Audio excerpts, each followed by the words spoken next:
someone has been a very naughty boy or girl and touched this MacBook in bad ways.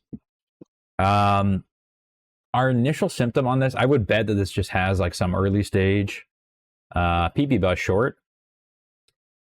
But it looks like someone's just kind of replaced a bunch of bullshit and burnt connectors, and it took off every sticker on the device. Don't do this. Don't do this to your customers' devices. Send them to me instead. This is our primary naughty boy area. Someone was doing something silly right here. Long and short of it, if we check, I think something over here has kind of killed our USB circuit right here, because I plug in and we get no voltage at all. We see a different story on our other two ports, which don't seem to be molested. We plug them in, the amperage spikes up to about 0.3, and then after a second, we're getting like 1.2 watts. We'll probably see on a thermal camera here what's causing our problem, which is almost certainly like a 3V3 AON or 3V8 AON short circuit. And then we got to figure out what's going on with our other port on the other side and basically fix someone else's mistake, which is sad. We're going to get the board out and look at it a little bit further. But something, probably a bad cap somewhere, and well, we'll see. I don't have X-ray vision, so hopefully the silliness stops right here, but we might have more on the back side of the motherboard. We'll know in a second here.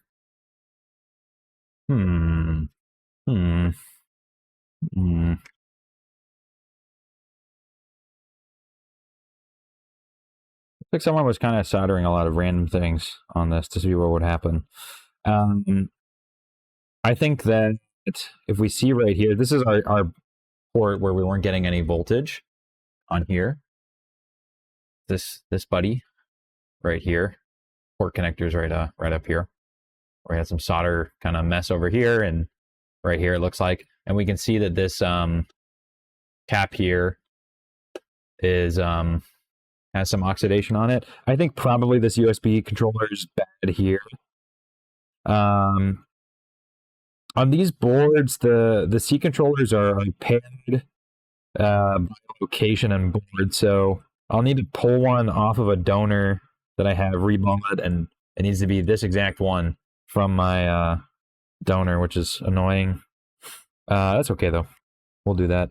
I still think this maybe has some other kind of issue though.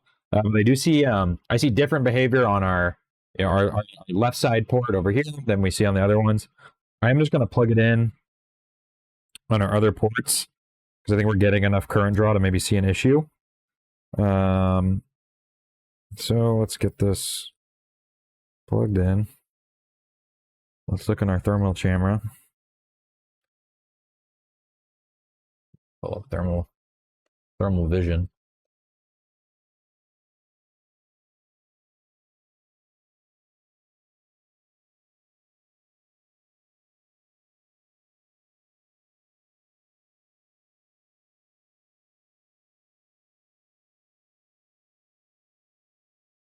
Swear this was drawing more current earlier.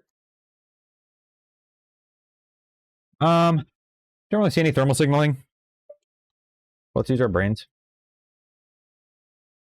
One of these ports is not like the other.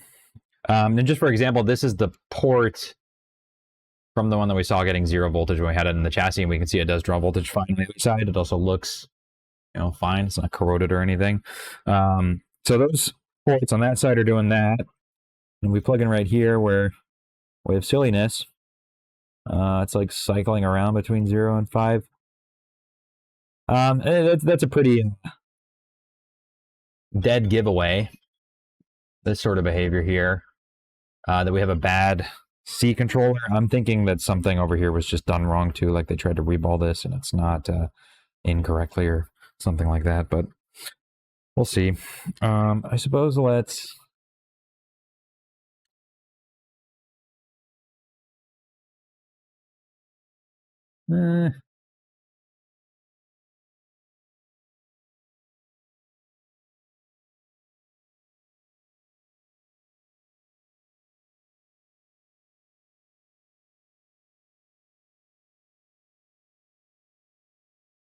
pull this off. Thinking.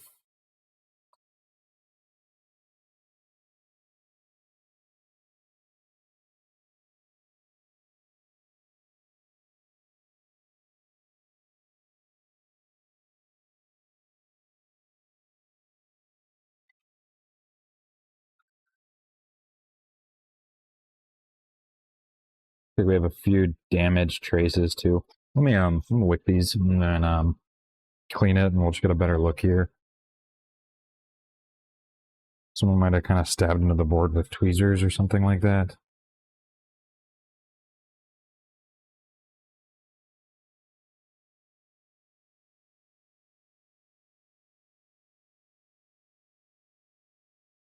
And I'm doubtful this was actually reballed, though. I think it was just reflowed. Put some leaded solder on there.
I'm gonna go grab our donor board. I see some. You can just check on the schematic too if these are no stuff or not. But I don't know if these guys knocked off a bunch of shit on the board.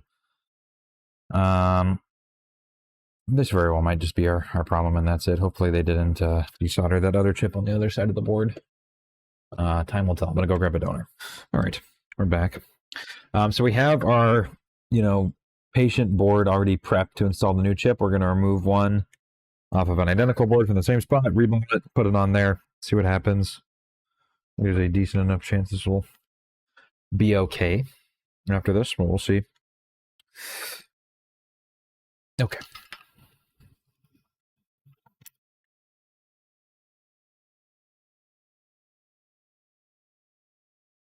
A little bit of flux. The extractor is already on. Puppy off. We did kind of use it as a reference too. The stuff that's not here is not here as well. It's just no stuff. So unpopulated areas, we don't really care about that.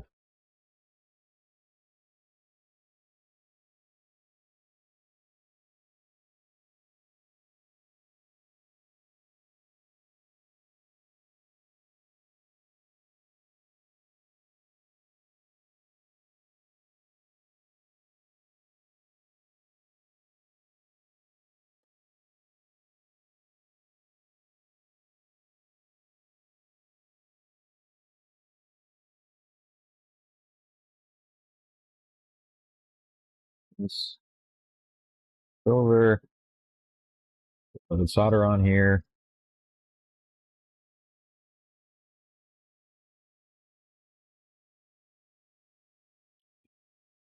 A flux.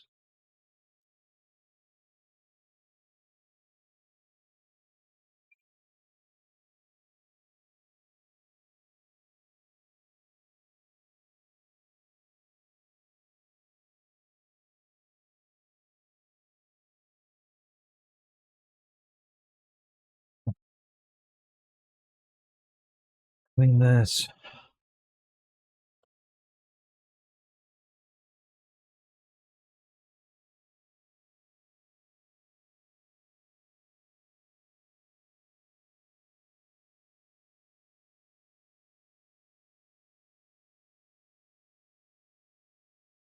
Got our stencil.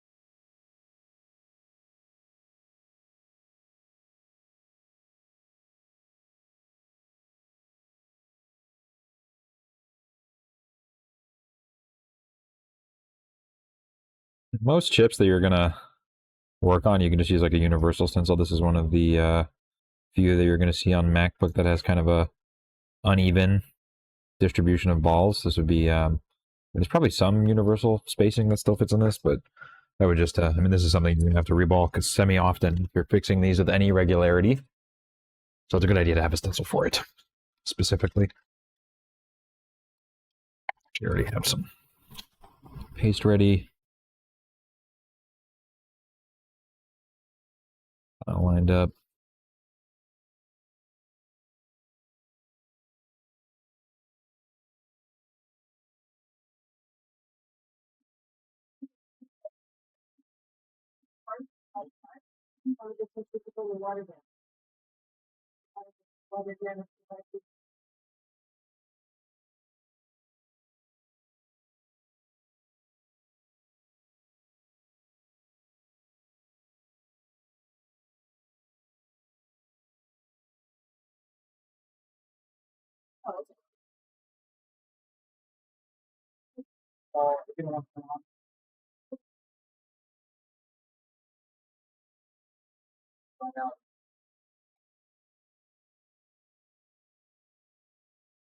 Let's get this on.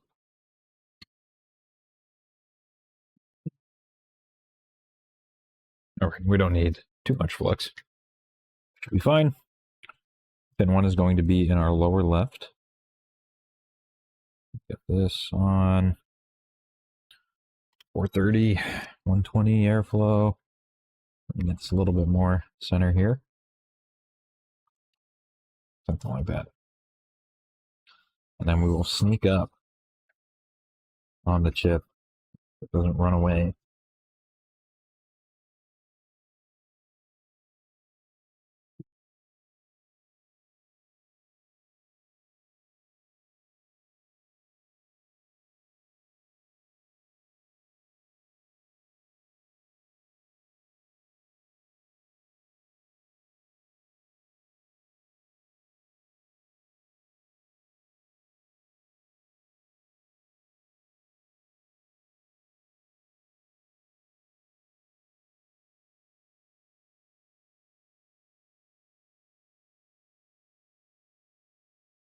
Solid swoop into place. Get a little bit closer now with the heat, just make sure everything under there melts. And then remove heat, and we'll let this cool down for a second. And then we'll see if this works.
This is a good example of a chip where you might need a specific stencil.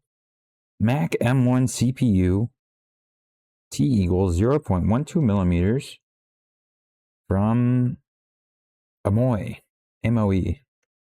Mac 9 version 3.0. That's the stencil. I get a lot of comments asking, what stencil? Really, if you can't figure that out, probably shouldn't be working on what you're working on. It's my honest response. It's more, same thing with something like, airflow settings. You should just kind of know what's appropriate for what you're working on. And if you're working on something that someone else hasn't worked on, and then there's no one to ask, what are you going to do? Use your head. Okay.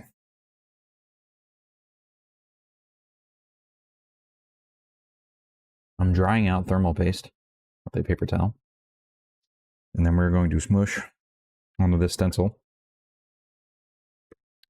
And then we will heat up the solder so that it melts. And then welds onto the contact joints of this IC chip. Making a little bit of space on my table right now.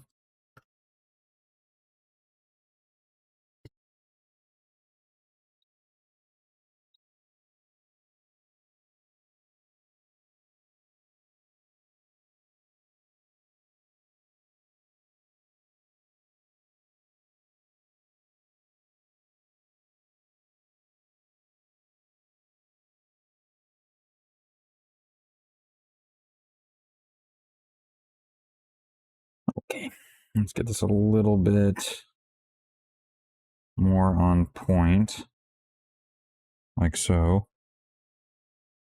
Get this over here, and then we start to smoosh.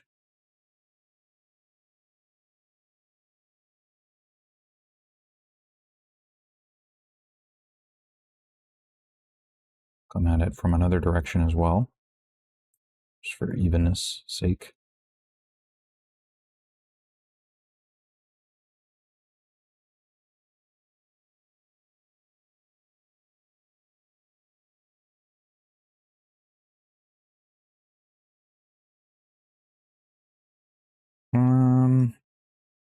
Well, I guess it's been a few days since the last, whatever the last video clip was here, but I'm just kind of assuming this is a problem because there was rework done in the area by someone who seems to have just been doing random shit. So I thought I would go ahead and reball this. But what we're essentially seeing is, this side USB-C port, which this does interact with, is doing something different than all of our other USB-C ports. So it's pretty safe to assume that our problem is lying, with something interacting specifically with that port. So I'm not 100% sure that this is going to now, make our MacBook work, but I thought it was, likely enough to be a problem that we should try it.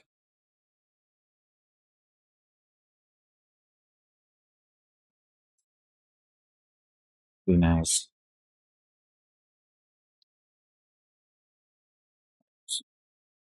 Pull off the bone. Get a little bit of flux on this, and then we'll reheat it outside of the stencil.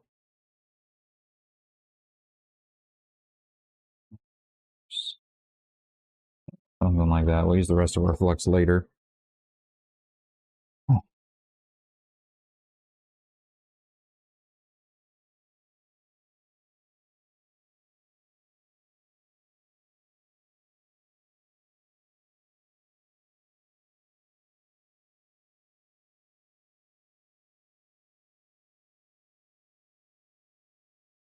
Looks good.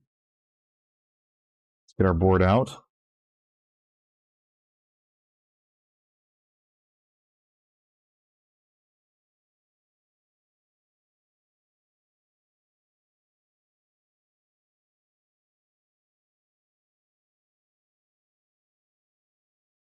With this, that's fine. Remember, we lost a couple of no connection pads.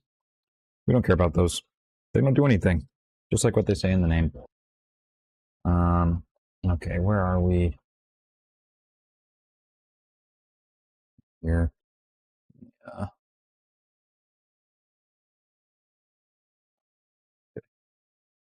there. All right, so pin 1's going to be in my upper right.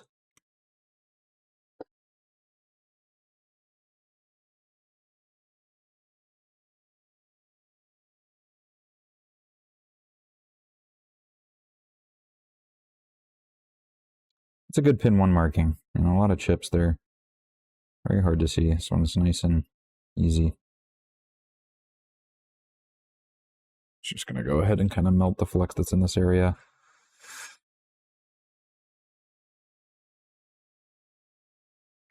A little bit.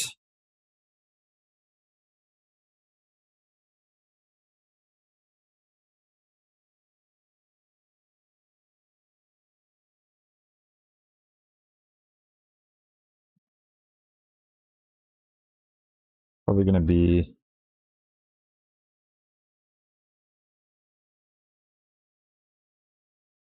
about there.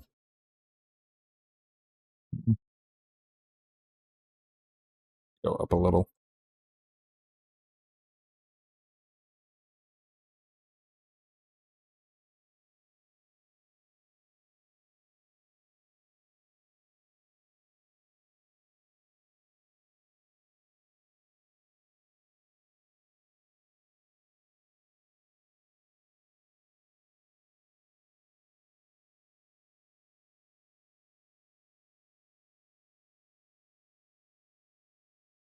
Something like that. Okay, I'm going to go to 430, 120 airflow, turning on my fume extractor.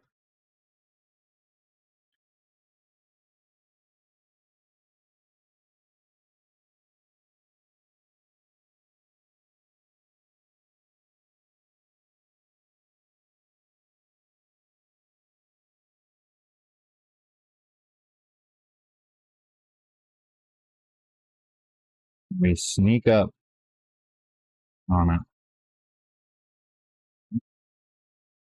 Loading.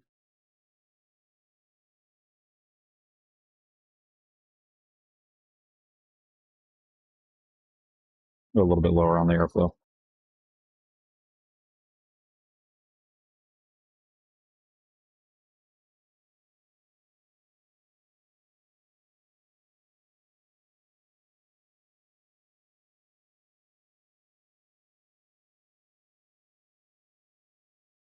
Feeling a bit impatient.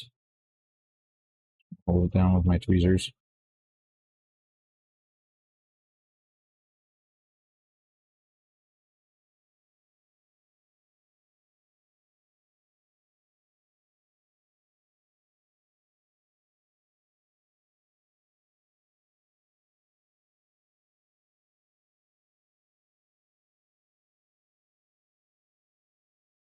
Okay.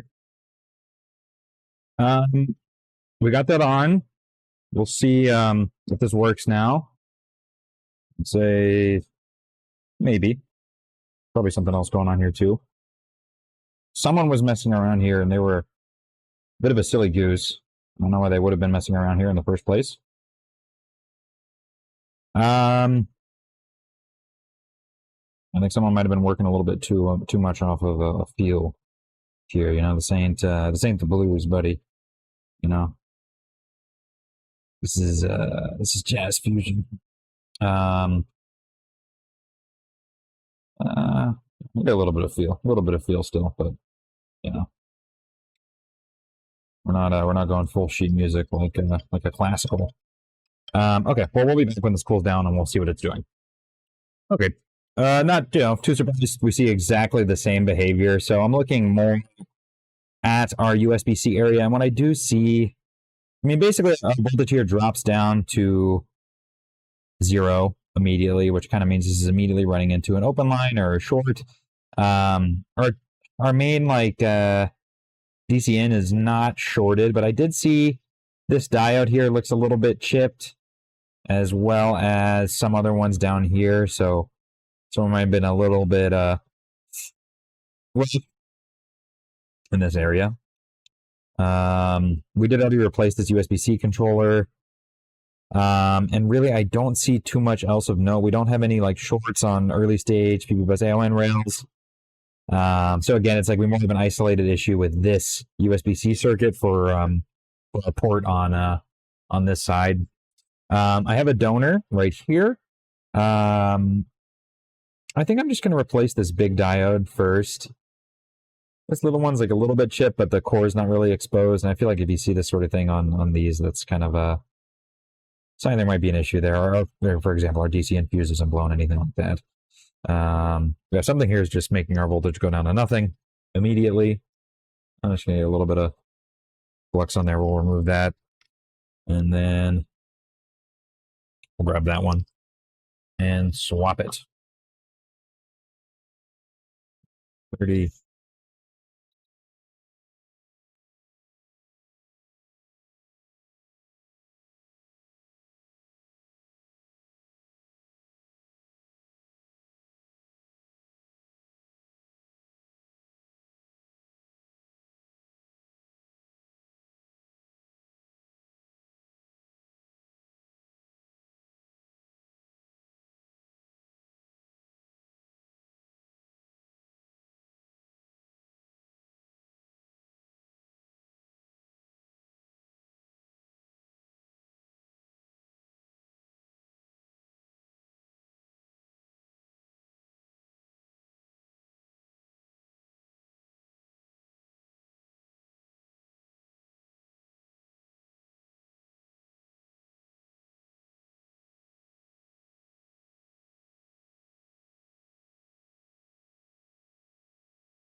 A little bit more flux on that.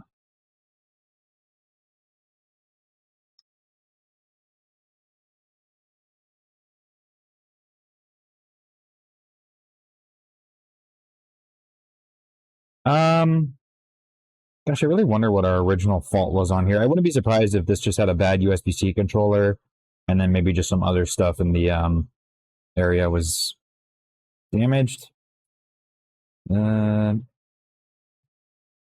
Just hold on a second. What's going on right here?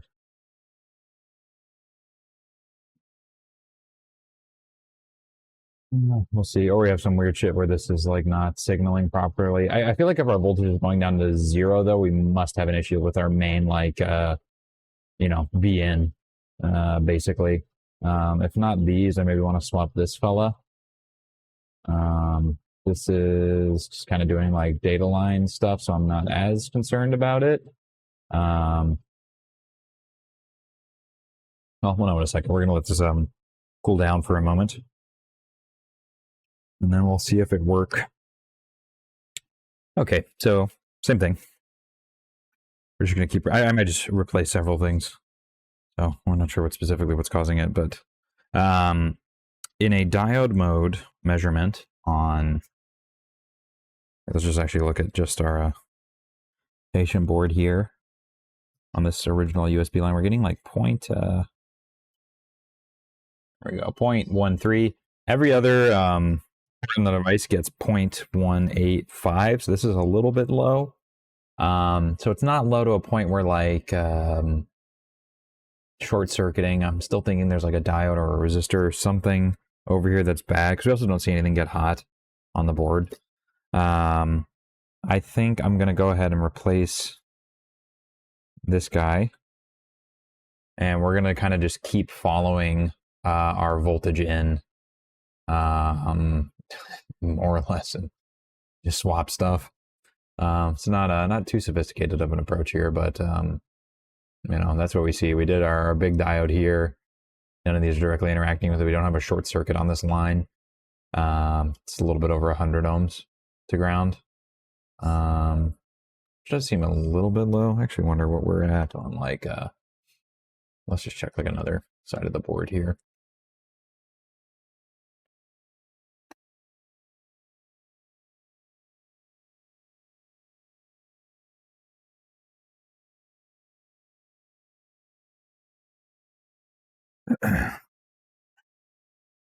It's like on these guys, I think. Nope, that's... So actually, yeah, quite low, like 170,000 ohms. And then on here, getting like 130. Let me make sure I was measuring the correct thing here. Oh, we actually do have a short then. All right, so we check there. And it was measuring. Yeah, okay, so that's pretty low. I think let's solder a wire on the line. Let's inject some power and see what's going on. There probably is something shorting. That's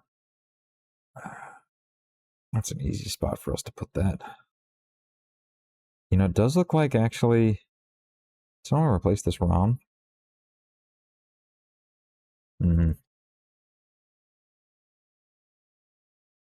That looks a bit sussy. Okay, well, in any case, that seems quite low. Let's get a wire on there. Probably just put this here.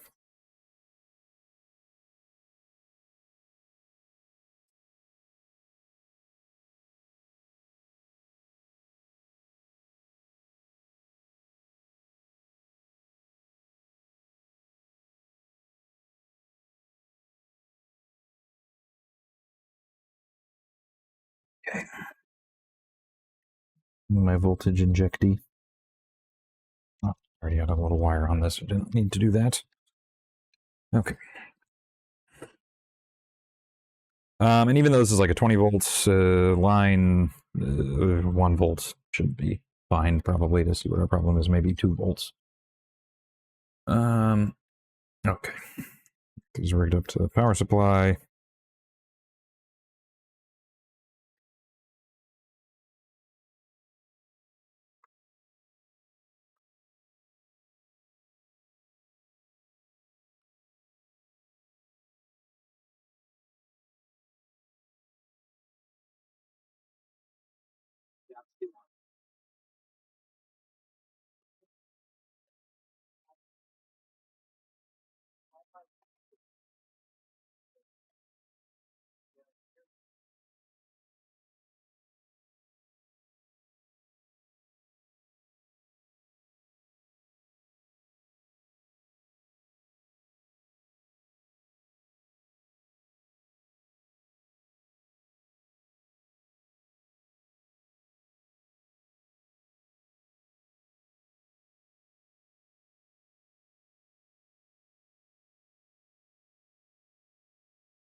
All right.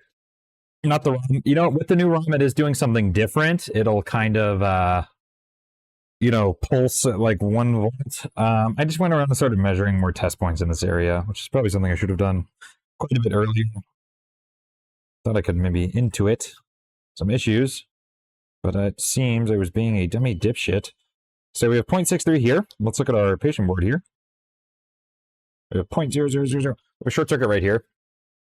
Our diode, well, it does have a path to ground, so this could technically be it. But more likely it's probably this guy. Could be at the connector to... I don't think so, though. Let's make sure. Something is making this go to ground when it shouldn't be. Let's just have a look. That looks fine. Or maybe someone did silly solder on this, though. Let's see. Can't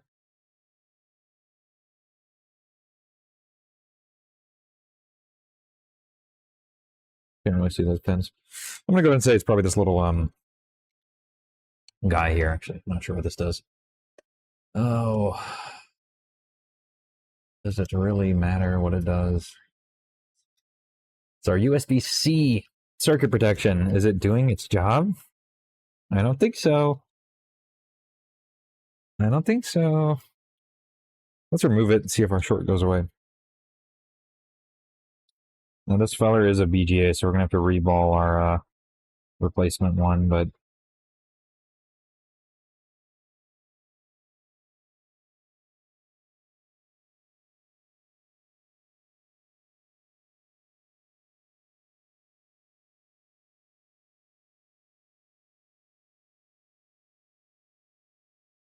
now see, this is kind of the this is the dark side of getting a board that was fucked with by someone else.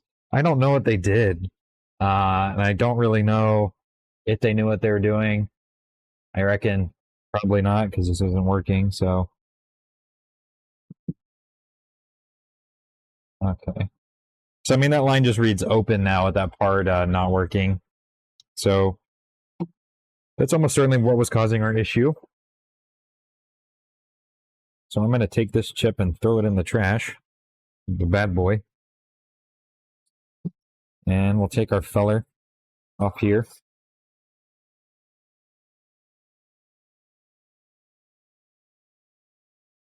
Just for example, if this diode was causing our short, we would still have a short there, right? Because the test point's right there. It goes directly into the diode. So with this chip off, we know that this is what was causing our short circuit. Okay, so we'll get this off. We're going to reball this one. Put it on my table. I'm going to get out a stencil. The stencil I'm using is very secret.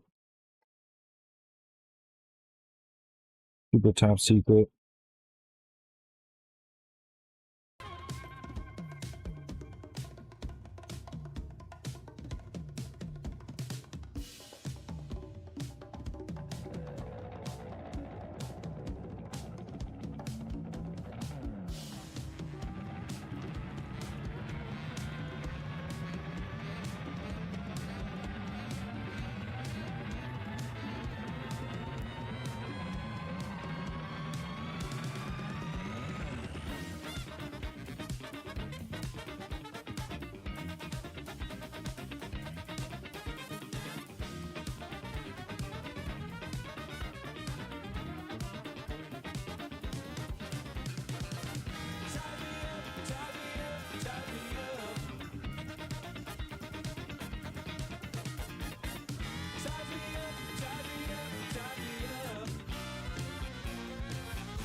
The treacherous MacBook. It's been defeated. Does seem to work now. We get 20 volts. This MacBook kind of had like 3 stages of grief originally, but now it seems to be behaving. I'll give it a tick there, but we see we're getting 20 volts. We're getting some wattages.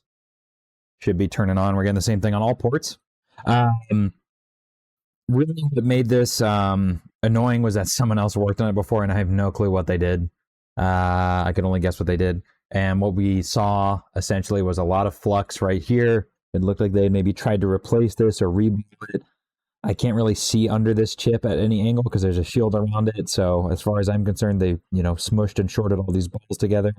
We're basically seeing. I ran this through an ultrasonic cleaner already. We would get 0 volts on this port. It wasn't the port. The other ports, it would get the 5 volts, spike up to like 0.2 amps, and cycle down to 0.03. But it was kind of a one of these kids is not like the other. This port was doing something different than all the other ones, so we assume that's an issue with this USB-C circuit. I would say I don't know what this looked like when this other person got it. I assume that this device was liquid damaged. because we saw some parts had a bit of oxidation around this area.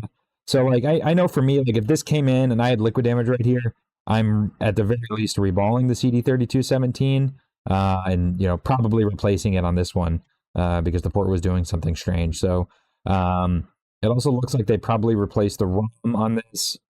So I replaced that too. There was a diode over here that was chipped. So I replaced that too. And then I saw we were just getting like a low diode mode measurement on this. I guess we can actually see if that's back to normal now. I don't know, for whatever reason, this one would get like 0.13. Well, not there. Okay, so I don't know. Okay, I guess this one just gets 0.13. I saw we were getting 0.18 on other ones, so I thought maybe something over here. We ended up replacing, this guy, handful of caps around here. This fuse didn't look super happy. We replaced this. I believe there was a couple resistors, or maybe I have another 14-inch board in here too. I might be getting these mixed up a little bit, but our primary fault was this, and this probably was the only problem on this board on intake. I think it's fair to like if I got this in, this port's doing weird shit. I see no thermal signaling. I probably would have replaced this CD3217 as well. Would I have then replaced the ROM and then also done shit with this? Definitely no. Or rather, this chip. This is a pretty strange decision. I'm not sure why that was done. The rest of the board was really clean on this, so like it probably just had some liquid damage in this area, caused this guy to short out. It's probably was the only issue. This would have been, a pretty simple repair, but it was made annoying because someone else worked on it and gave it the bad touch. So I have to then, work through the MacBook's problems for quite a bit longer. I'm probably just gonna put this in the ultrasonic cleaner a little bit longer right here on this side, and then we'll reassemble it and test it. But I think we'll be good to go. Okay, well, OBS decided it wanted to use my webcam microphone for this last section of audio, which is my summary. In summary, I would reckon our initial problem on this, had this not been worked on before, would have probably just been the UG400 CD3217 and the UF980 CC protection IC.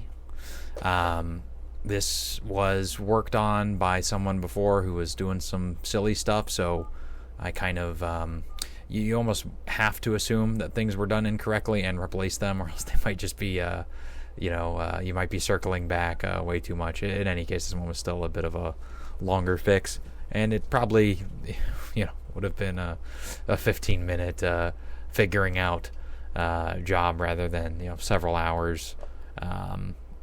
Kind of chasing down someone else's work and figuring out maybe what they did or didn't do. In any case, please don't do this to, your device or your customer's devices. But I would assume the behavior that we see after the initial CD3217 replacement on the chip would be the behavior you might see if you had this failing UF980, and you would probably also have had, liquid damage in the area around the USB controller. I probably yap a little bit more about some nonsense in this clip, but we'll just cut it when this finishes up. So hopefully this helps someone. Everyone have a lovely day.